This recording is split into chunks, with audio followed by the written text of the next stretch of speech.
Thank you, Resiners, for sending me all these products to try out. Since this is my first time using resin, this is not a tutorial. I'm just sharing my first experience with resin and some of my ideas and creations that I made. This is their air resin curing machine that speeds up the curing process. All my pieces cured in just 2 hours. The lid is great also because it serves as a desk cover. I bought all these super cute molds online, and I'm so excited to try more resin projects in the future. Resin gets on my gloves, making it messy while trying to open all these containers, so I like to organize everything I'll be using before I start mixing. There's 2 bottles, part A and part B. I mixed a 1:1 ratio by volume. They recommend mixing slowly to reduce air bubbles, but I got impatient and mixed a little too fast. When that happens, I add pigment to it because I find that the bubbles are less noticeable. Always remember to work in a well-ventilated area, wear gloves and a mask. This resin brand is advertised as low odor and VOC free, which is great, but you still want to protect yourself while using it.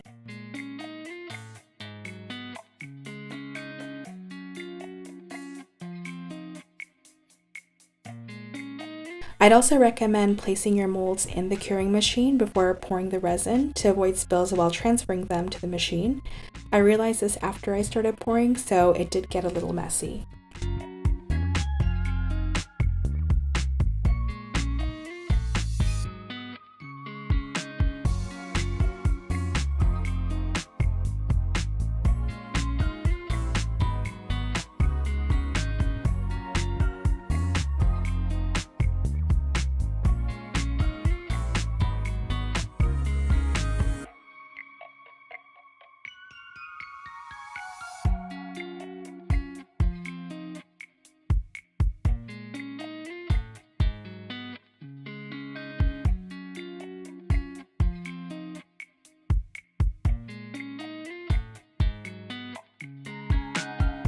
I wanted to add a bow to my coaster. This is ribbon from the dollar store. I wanted to see how it holds up in resin.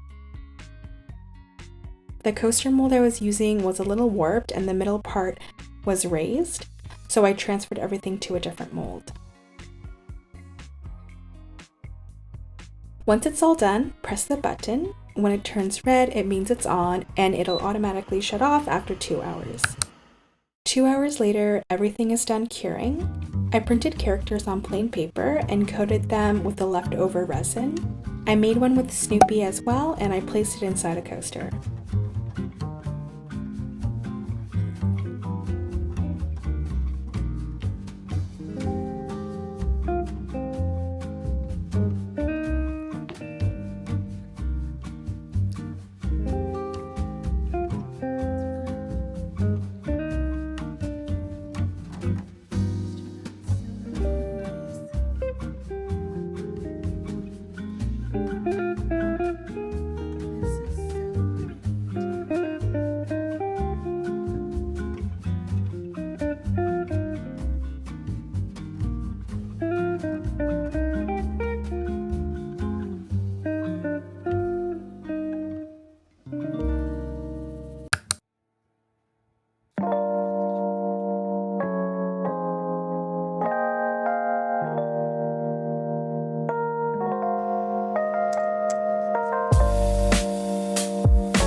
String 18 beads onto your wire or thread, then hold the 2 ends together and add your center bead.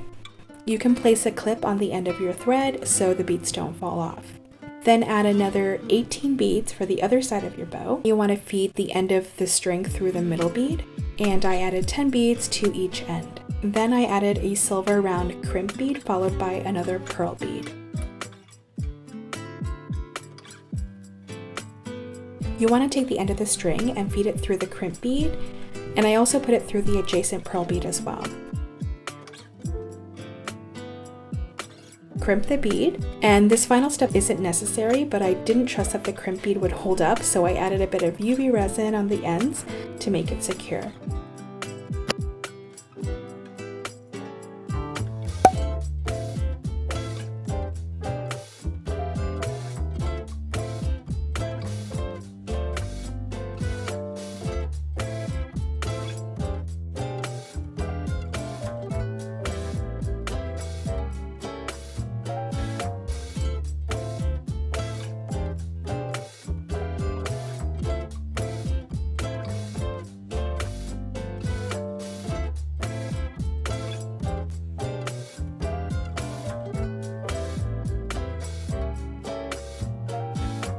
I've been seeing these beaded bow charms all over my TikTok feed, and I wanted to try making them, and I'm so glad I did.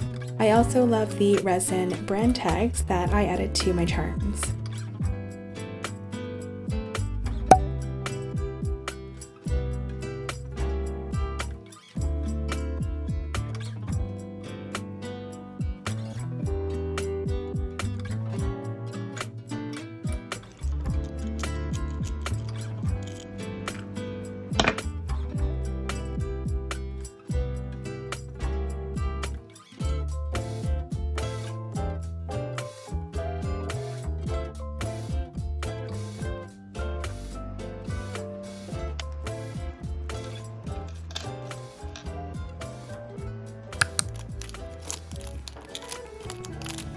I used a piece of tape to remove dust and leftover resin on the surface of my molds. I added ribbon around the border of one of the coasters.